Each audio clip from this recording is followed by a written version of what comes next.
The problem with greedy best first search is that it often finds suboptimal solutions, often very badly suboptimal solutions.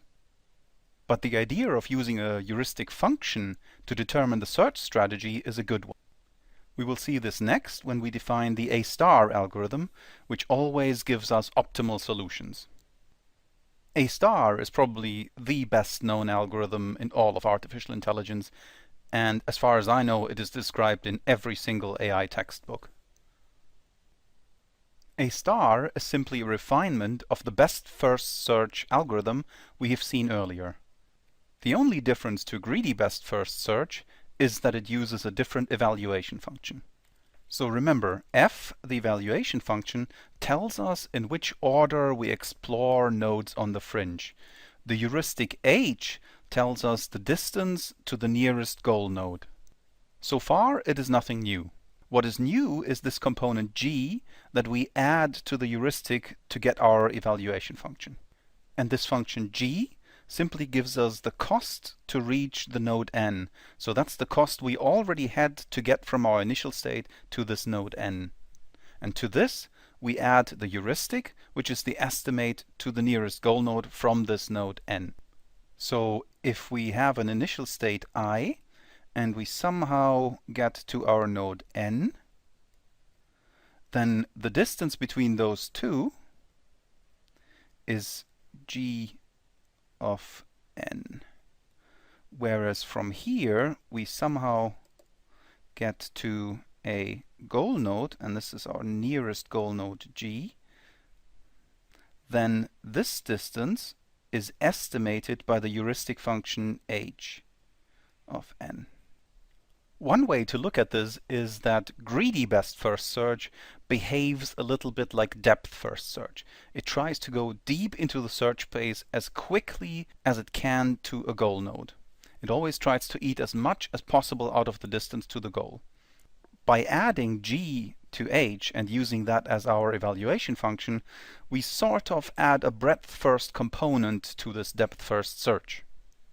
In fact, the evaluation function we're using gives us the estimated cost of the cheapest solution through the node n. Why is that? Well, very simple. The cheapest solution through n surely must consist of the path that goes from the initial state to n, and the cost of that is given by g of n, and it consists of the cost of getting from n to the goal node, and we can estimate that using the function h, the heuristic function. So when we use this evaluation function to select the next node from the fringe, we are selecting that node n, which looks to be on the cheapest path to a goal node. And we can show that A-star search is optimal if our heuristic function is admissible, and that means that it always underestimates the distance to the goal. But I will get back to properties of A-star later. So let's look at the same Turing Romania example we've had before. Our initial state is that we are in Arad and we want to get to Bucharest. Note that the number in brackets in each node is the f value, not the h value. So this includes the g component, the amount of path we've already covered. For the initial node, g is 0 because we haven't gone anywhere yet. So for the initial node, the h value is equal to the f value. So again, the first thing we do is select the node from the fringe, and since there's only one node, we select that node, and then we expand that node and add the successors to the fringe, whereas Arad disappears from the fringe. So if you go back, you will see that the numbers in the different nodes are different from what we've seen previously, which is what I've just explained. They contain the g component as well as the h component. So again, the algorithm proceeds by selecting the node from the fringe that has the lowest f value, which is 393 in this example. We continue by testing whether this is a goal state, which it is not, so we have to expand it and generate its successors. There are 4 successors, again, as before. Arad is one of the successors, so we're doing tree search. But now one big difference is that the number we see with Arad is very different. It's a much higher number because it includes the path we've already gone through. So this is not the same as for the initial state because we've already gone through the loop through that other city before we returned to Arad. So we continue with our loop, and we have to select another node from the fringe, which will be the node with the lowest f value, in this case 413. This is not a goal node, so we have to expand it, and there are 3 more successors we add to the fringe. Now something interesting has happened. Previously, this was our lowest value, so we estimated that a path through this node could cost as little as 413. We have expanded this node and seen that its best successor has a value of 417. This is because the heuristic underestimates the distance to the goal. Now we are closer to the goal, the heuristic has become more accurate, and we know that the path is in fact a little more expensive. What that also means is that there is a node higher up in the tree, this one here, that now has the lowest f value on the fringe. So this is the one we will select next. We will perform the goal test as before, and since this is not a goal node, we have to expand this node, generating 2 more successors, including, as you will see, one that is the goal node. But having generated the goal node does not mean that we are finished. We will finish when we select the goal node and try to perform the goal test on this node. So let's select the next node from the fringe, and the node with the lowest f value is now over here with a value of 417. That's the successor we previously ignored. And since this is not a goal node, we will proceed by expanding this node, generating 3 more successors, and again one of those is the goal node. So our goal node appears twice on the fringe now, but these are 2 different paths to the goal node. Notice that the one further up is the one that greedy best first search found earlier. So let's proceed with A star. A star goes through the loop again and selects the node with the lowest f value, which in this case is the Bucharest node at depth 4. It performs the goal test and finds indeed Bucharest is the goal node, and hence we have found a path to the goal node, and it is the optimal path.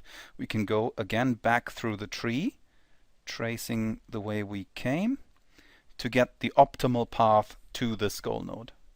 So A star gave us an optimal path to the goal node, better than what greedy best first search found.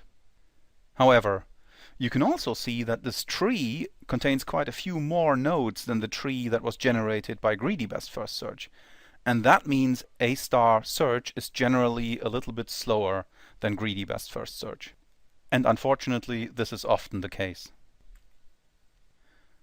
The Turing Romania example is not very interesting because it is a relatively small search space.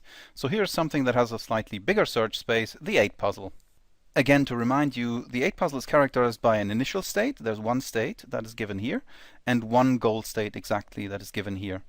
The actions for this puzzle were that we can move the tiles around the grid, and a good way to think about this is that we are moving the empty tile rather than the tiles themselves, which means there are at most 4 possible actions. We can move the empty tile in the 4 different directions, which reduces the branching factor of the tree we are generating.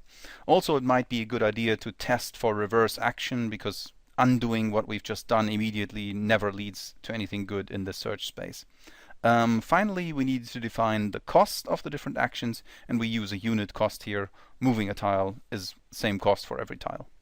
What is missing to apply best first search or greedy best first search or A star search here is a heuristic function, and we will look at that next. In fact, I will give you 2 simple heuristics for the 8 puzzle. The first one simply counts the number of misplaced tiles. So we go through all the 8 tiles in the puzzle and check whether it is already at the right position. If it is not, then we add 1 to our heuristic, because we know if it is not at the right position, we have to move this tile at some point. And since every action moves just 1 tile, that's a good heuristic to start with. So let's look at this in this example. This is our heuristic H1, number of misplaced tiles. Well, this is wrong, this is wrong, they're all wrong. So we see that in this example, the value of our heuristic is 8. That means all 8 tiles are in the wrong position. The second heuristic, H2, uses the Manhattan block distance as an estimate to how far we need to go. So again, we go through all the 8 tiles in the puzzle and compute the Manhattan block distance and add those distances together.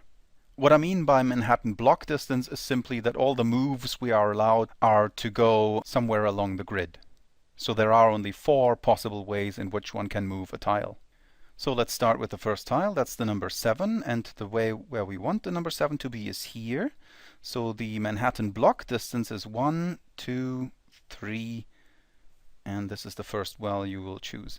Then we have the 2 here, and where should the 2 be? The 2 should be here, so the distance is 1, and so on.